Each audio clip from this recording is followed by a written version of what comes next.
Rod Jackson BASA News.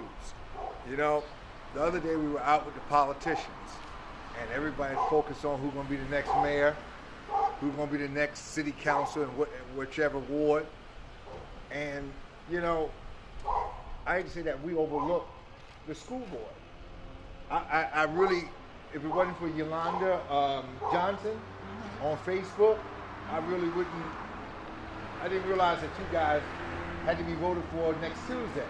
Yes, and the school board election is one of your most important elections in this city. Okay, and explain, I heard you telling some of the constituents walking by, explain to them how the school board affect their taxes. The reason why the school board election is very important is because the school board determines your property taxes. First, introduce yourself, sorry. Yes. My name is Denise Cole, my number is A5, and I'm running for the school board election.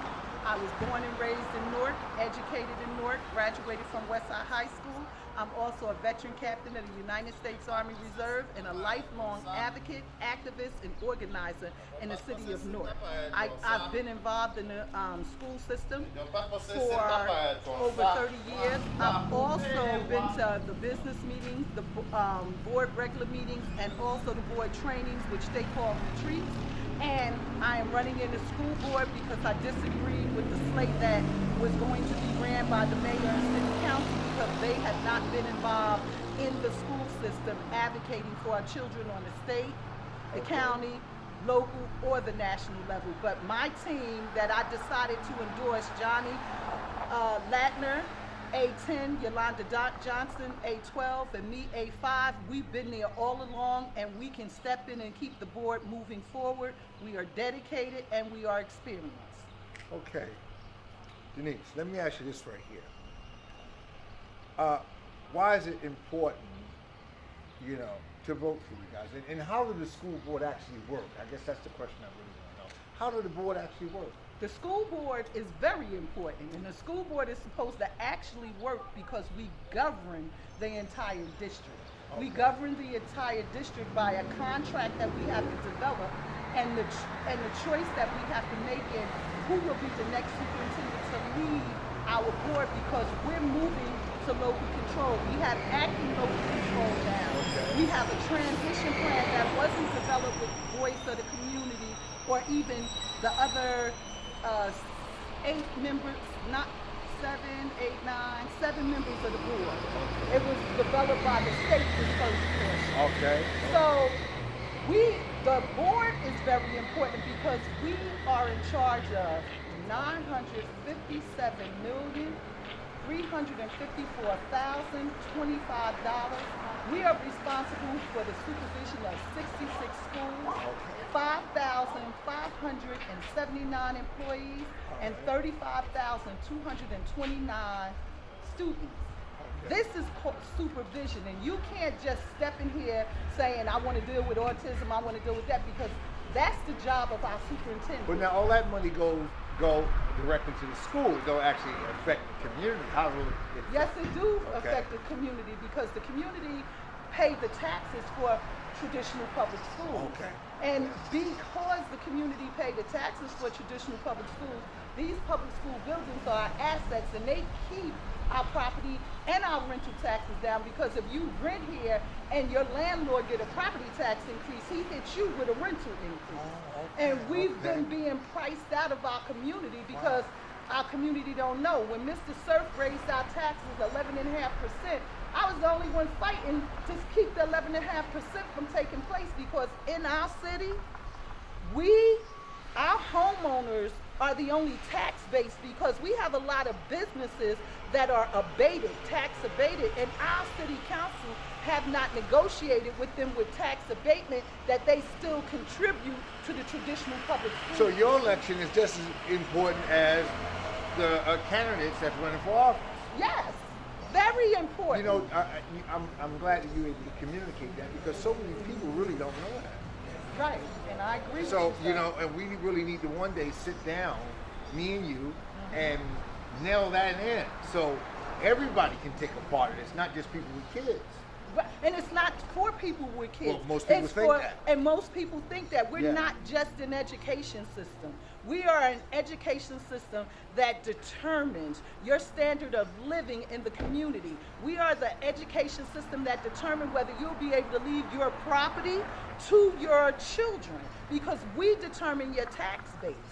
Not city council, not the county. They determine a portion of taxes, but not your property taxes. If you look and you read the Constitution, the reason why the citizens determine and pay taxes to keep our public schools thriving is because it's objective. It has to be open to everybody, and it has to provide resources for everybody. The public school system can't discriminate or cherry pick who comes to their school. Wow. So many people, Denise, have no clue about this, and I'm one of them. I feel ashamed. Well, don't feel ashamed. We're now educating. So let's get out and educate. Right. We perish for the lack of knowledge. Yeah. And that's why I chose to run, because I truly believe in this community. I've been out here for the last 30 years in the education system. I have young ladies that work for the city government right now who still call me mom or Miss Cole. They call me a mother. Mom Cole, from being in the system from when my son was there. I've also brought to this very school here, George Washington Carver, Blue Street Elementary School, pre-K 3 and 4. We have now pre-K 3 and 4. If you look at our school, if you go inside, if you look, young men, knock on the door, ring that bell over here, don't kick it. Why do that? You ain't have to do that. So at the end of the day, I've worked in this city. I've been at West Side, I've been at East Side, I've been at Weekway. I've been to all of the schools with the board meetings taking place at different schools. I talked to this is the South Ward. I've been living in the South Ward for 18 years. I'm always out in the community letting people know, like here at George Washington Carver, on Fridays we have a food giveaway. All you have to do is bring your own plastic bag, and you can stock up on as much as you want. That's on Fridays. If you want to, from what time is that? It's different time. It varies at different times, so you can look on the school website, because it depends on when they deliver it to one of the schools. And George Washington Carver have to go up, pick it up, bring it back here. So they do let you know. You can call the office of George Washington Carver, ask what time the food giveaway is, and they'll let you know. It's for the entire community. It's not just for students or parents who go to George Washington Carver. We also have our PTA meetings the first Tuesday of the month. Of every month? First Tuesday of every month. What about during the summer months? So you break in the summer? We take a break in the summer. August, July and August, or June? When school get out. So in June, when school get out. It'll be our last PTA meeting. Then y'all reconvene in September? Right, back in September. And that's the first Tuesday? Of every month. At 5 o'clock is the PTA meeting for George Washington Carver / Bruce Street School of the Deaf, and it's for the community. So let me ask you this right here. A school board meeting over here, do that affect the school board, the schools in the West Ward and the Central Ward also, or is it broken up? The school board, it's only one school board. So it's only one school board. And and what the school board does is have their meetings in different locations. Okay. And they do it in different locations, so each community can have an opportunity to come and participate this is in the school board. so educational, because most of us really don't. Well, the school board meetings are twice a month. At 7:65, they hold the business meeting. On, I think it's the third Tuesday and fourth Tuesday of the month. So the first meeting is the business meeting at 765 Broad Street. That business meeting is held at 5:30. Then the second meeting is held the following Tuesday, and it's at one of the schools. You can go on to www.mps.k12.nj.us, and you can look at the schedule, and it will tell you where the board, BOE, it has BOE schedule. You hit on it, and it will tell you where the meeting is. The regular meeting is the second Tuesday. It's the BOE meeting held at a school. And you as the citizen have a right to come speak. If you having problems in your school and they're not listening to you, if you have problems with special needs and they're not listening to you, you can sign up a week in advance. You have to sign up by Friday so that you can speak at that business meeting that's going to be held at one of the schools. Now this Monday is the business meeting held at 765 at 5 o'clock, the day before the election. Down at 765 is Broad Street? Yes, is a board meeting. So you can come to the board meeting and see how it what takes place. It starts at 5:30. 5:30 is the business meeting. 6 o'clock is the regular meetings held at the school. So are we allowed to come in with cameras? Yes, you are. Okay. Yes, you are. You're allowed to Well, I'll come be in. It's a contact public with you. meeting. Okay, I'll be definitely in contact with All board meetings and regular business meetings are public meetings. They're under the Sunshine Act. So yes, reporters and everybody can come in with cameras and stuff.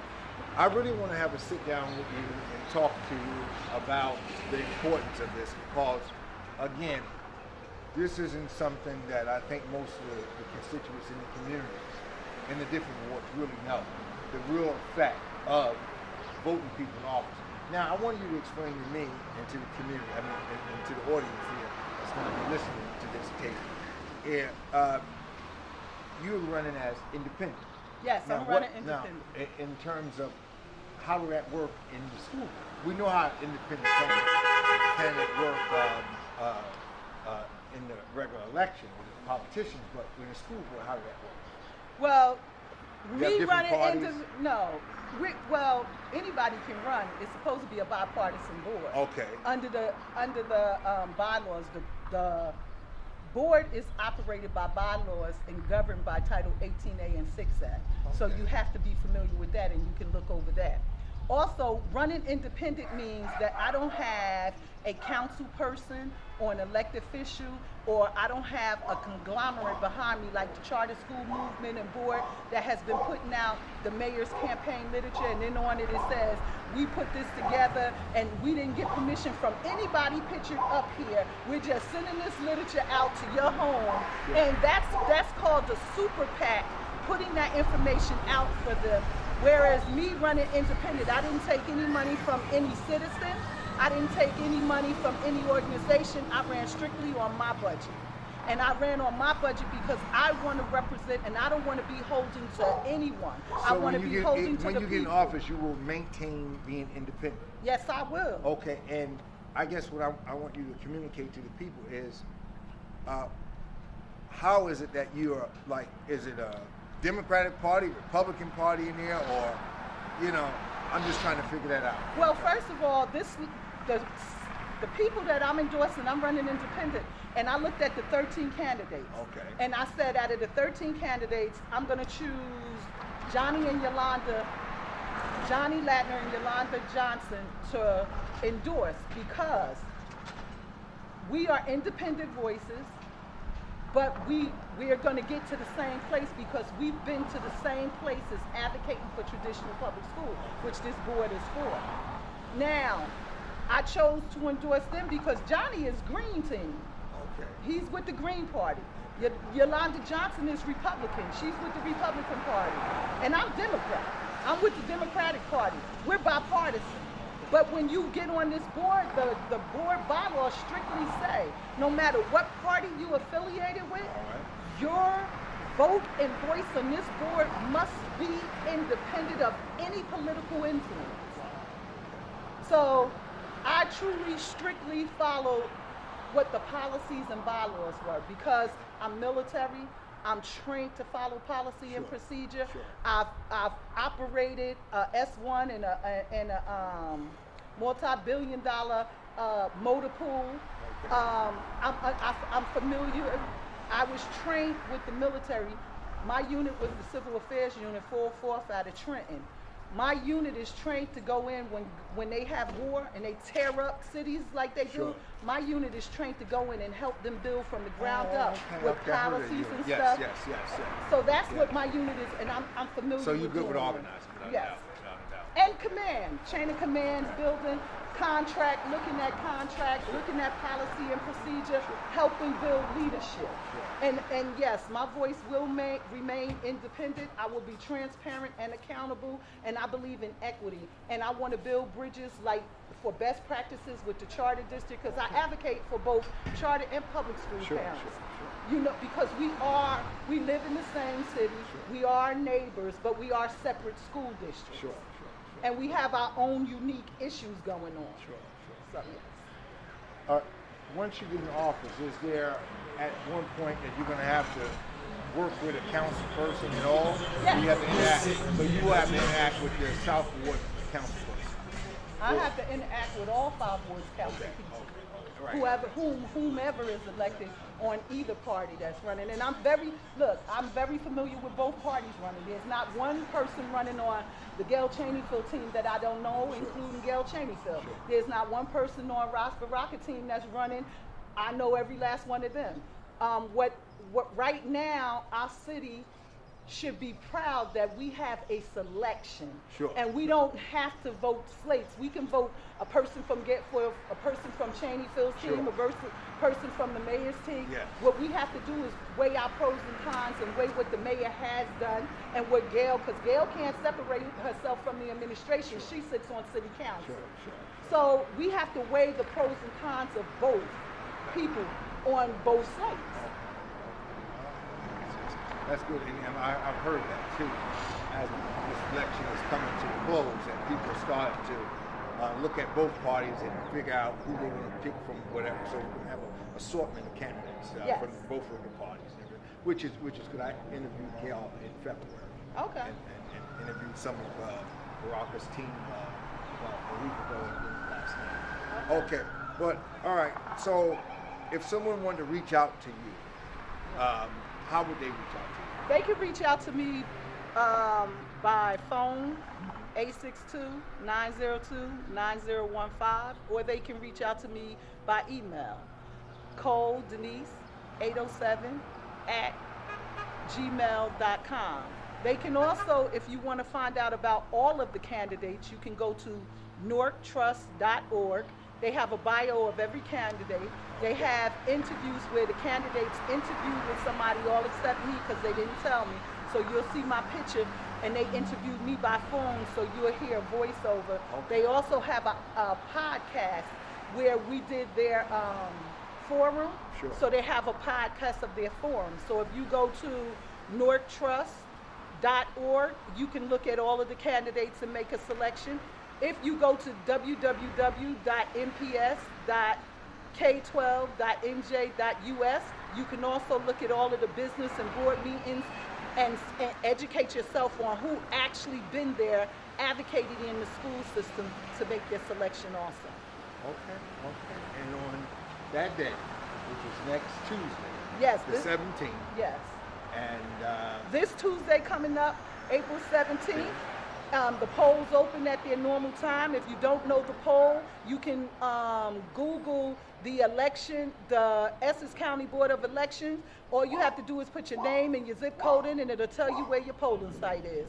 April 17th, we're calling for all men to come out. This is an election that is going to be looked at nationally, and the men have been missing from the election, and we know that African American males do care for their families, and they need to come out and vote in numbers, just like women do. So I'm asking you, Zachariah, to make a plea to the men to come out. Well, without a doubt, I am going to do it. I mean, it's just that you guys was overshadowed with the political election and things of that nature, and then, as I said, if it wasn't for Yolanda Johnson and her voice on Facebook the other day, I would have had no idea that you guys were even running for office. Well, that's why Yolanda Johnson, A12, Johnny Latner, A10, and me, Denise Cole, A5, stay engaged in the community. We're out on Facebook doing lives, educating the community about the race for the school board. So please come out and vote. Okay. Thank you very much. Thank you. BASA News. Goodbye.